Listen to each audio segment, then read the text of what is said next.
Hi everybody, this is the Advanced Trade Pre-Calc video on section 4.4. We had sine and cosine curves, and today what I want to do is I want to look at just doing one example of writing the equation for a sine or a cosine that represents a rider's height over time on a Ferris wheel, okay? So we went over some of these in class, but here's the one we are going to do. Let's say a Ferris wheel, and sometimes I make them Barbie Ferris wheels or any kind of, but let's just say a Ferris wheel has a center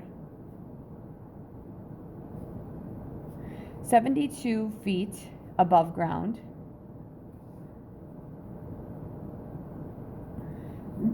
and a radius of, let's just go with 62 feet.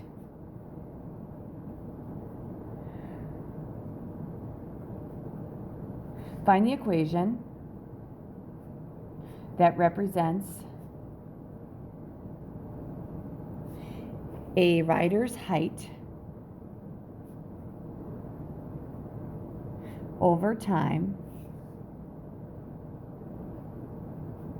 if one rotation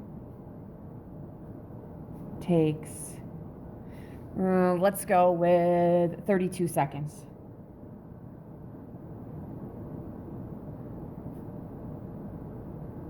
I know that seems completely random, but I do this so often, I want to make sure that I actually get some numbers I've never used before. So in true essential style, I am going to use my calculator to check some things and to do all this stuff. I'm going to draw this, and like I said, I just made this up.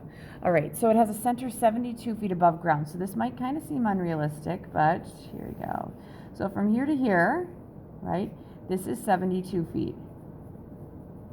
All right, we also know that from like here to here, it's 62 feet, right? So if it's 62 feet from here to here, all right, and from the middle, probably should erase that a little bit because it looks a little higher than the middle, but this is the center here, all right, that would be 72.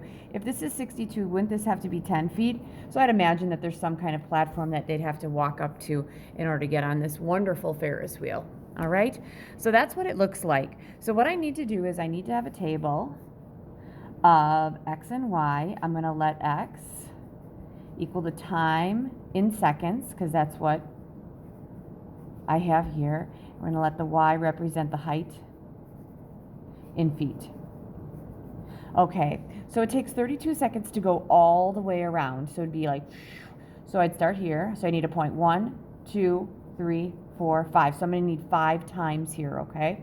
So I'm going to start with 0 and then 32. To get my 5, I need the middle here. That would give me 3, and then middle and middle, right? I think this isn't going to work out too badly. Okay, so my times would be, this would be 0 and 32. Between 0 and 32 is 16. Between 0 and 16 would be 8 seconds. And between 16 and 32, wouldn't that be 24? So I'd add 8, add 8, add 8, add 8. I'm feeling good about that, right? Now, I get on the Ferris wheel at 10 feet, right? And then up here, this is 72 feet. All right, and then when I get up here, this is what I need to do. I need to go up 72 plus a 62, right? Because this is 72 from here to here, and I have to add a 62. 72 plus 62 gives me 134 feet.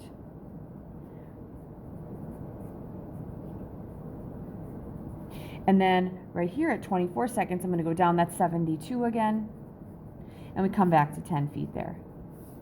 All right, so that represents my table, and that is my graph. I need to come up with an equation. One of the reasons that I like to graph out these is because it does help me make my equation. So I'm pretty much just going to have 2 heights. I'm going to have a 10, a 72, and a 134. So let's make this 10, let's make this 72, and let's make this a 134. All right? Our critical points, those are the 4 points where the time is. So we could say that this is time, and this is in seconds, and this is the height, and this would be in feet. All right. When I graph this, my time, it goes from 0 to 32. So let's make this 32. Halfway would be here, halfway would be here, halfway would be here. So we got 0, 8, 16, 24, and then 32. All right, so here we go. We get on at 10, and then it goes up. Doesn't matter if you're going in this direction or if you're going in that direction, you're still going up, and the heights are going to be the same. All right, so we're going to go here, and then we get up at 8 seconds. We're at what, 72, And at 16 seconds, I'm up at 134. And then at 24, I'm back at 72 feet. I'm sorry, yes, 72 feet. And then at 32, I'm down here. So here we go. Okay, that would represent my curve. So whenever I'm talking about my sine curve, and I'm going to check this in my calculator, okay, and my cosine, I have to have a b value. That's going to represent my horizontal stretch or compression. So if your period is equal to 2 pi over b, okay? Keep in mind, I just want like a little sheet of paper here. Of course, I have no Post-its in front of me, but I have this guy. This will work. All right, keep in mind that it's y equals a times either the sine or cosine of b times x minus h plus k. All right, this b is the thing that's new. All right? Okay, so your period is going to be 2 pi over b. So I know that my period, it's 32 seconds, equals 2 pi over b. I need to figure that out. So let's put this over 1. You get 2 pi equals 32b. Divide by 32. B equals pi over 16, right? There we go. So that's my b value. So let's come up with, first let's come up with the sine curve. I know this is getting kind of crunched in here, but y is going to equal the sine. All right, so the sine, my amplitude is from here to here, right? So from 134 to 72, isn't that 62? Right. So you can even subtract that if you don't believe it, because it's like from here to here, right? Or from here to here. So 134 minus 72 does give me 62, so I'm feeling good about that. So we have, I'm going to use the sine, so it's going to be 62. That's times the sine of, my b value is pi over 16. That's times x minus, okay. The sine curve, I'll make a little sketch here, right? It's 1, 0. The sine curve starts at 0, right? So it starts here and then it goes up or down. It goes up, good. So it's going to do something like this, okay? So the sine curve starts at 0. It starts at the middle, right? Well, this is my middle right here, you guys, and it's been shifted to the right 8 units. So if it's been shifted to the right 8 units, wouldn't that be x minus a? Plus, that middle has been moved up, because this is where the middle starts. It's been moved up 72. That should represent my equation. So I'm going to check this. First, I want to make sure that I am in radians, and I am.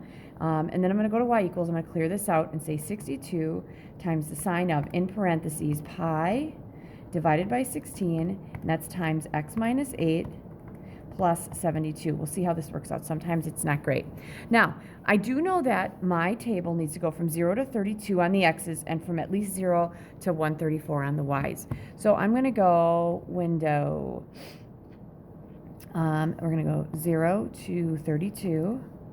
And I'm going to go 0 to 150 on the y's.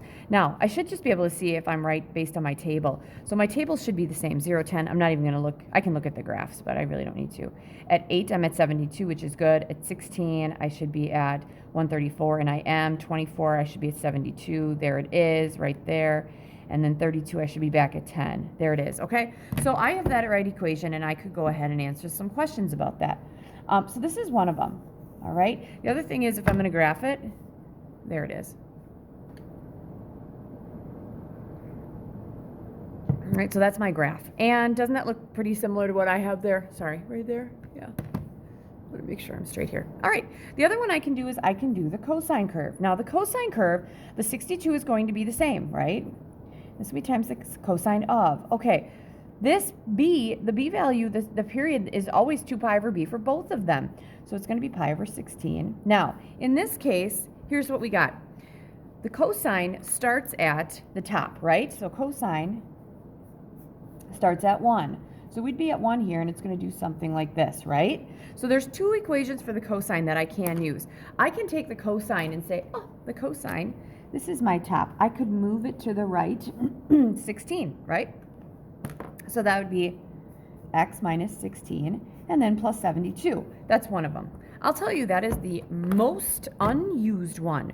So if I had 62 times the cosine, 62, I'm going to put both of these in, times the cosine of pi divided by 16 times x minus 16.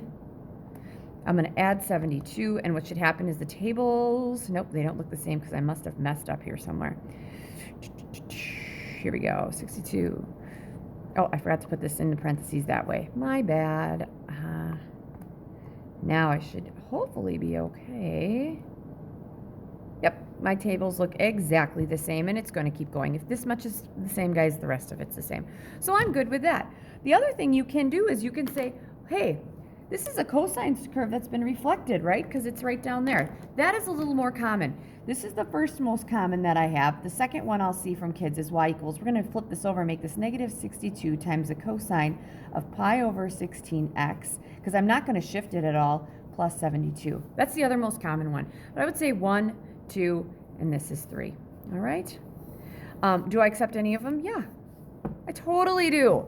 All right, so let's ask a couple of questions with this, and then I'll be done with this video because I'm at about the 10-minute mark. So I have this equation. I have both of them in my calculator. I could actually put the other one in. I didn't put the last one in.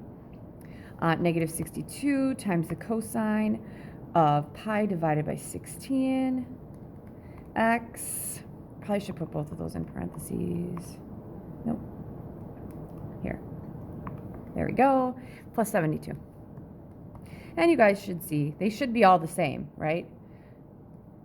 Yeah, we're all looking the same. So I can use any one of these to answer my questions. Okay, so first question, how long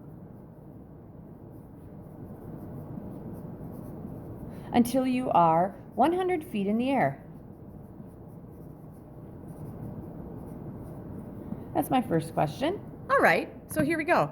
If I have this graph, and this is all three of them, I probably only need one, but this will take a while because it's going to actually keep going. See, it's keeping going. All right. I'll get rid of 2 of them because it's just retracing itself 3 times. All right, so then it starts down here at, what was that, 10, and then it goes up to 134. So what we need to do is there's somewhere in here where it's 100. So if I could draw a horizontal line in here and find an intersection, I'll get my answer. So let's make a horizontal line at 100. So I'm going to get rid of 2 of these so that I'm not wasting a ton of time. There we go. So there's my curve. And there's my line. So it first gets to 100 feet right smack dab there. So second trace 5. Let's go over to that intersection because that's the one I want to find. Hit enter 1, 2, 3 times. There it is. It's at 100 feet at about 10.38 seconds. So I'd be at about 10 seconds. You'll get 100 feet. Second question. How high are you above the ground after? Let's go with 1 minute. All right, so here's the deal. After 1 minute, wouldn't we have to do, okay, we did seconds, right? So this is my height after 28 seconds, 60, so I have to go up to 60. Like I said, these are all 100 because that's what we put for 100. I'm just looking at the equation. There we go. We're at 28.15 feet, about. Or you could just say 28 feet. I'm good with that. All right, and that is how you use your sine and your cosine curve when you're graphing, okay? Good luck.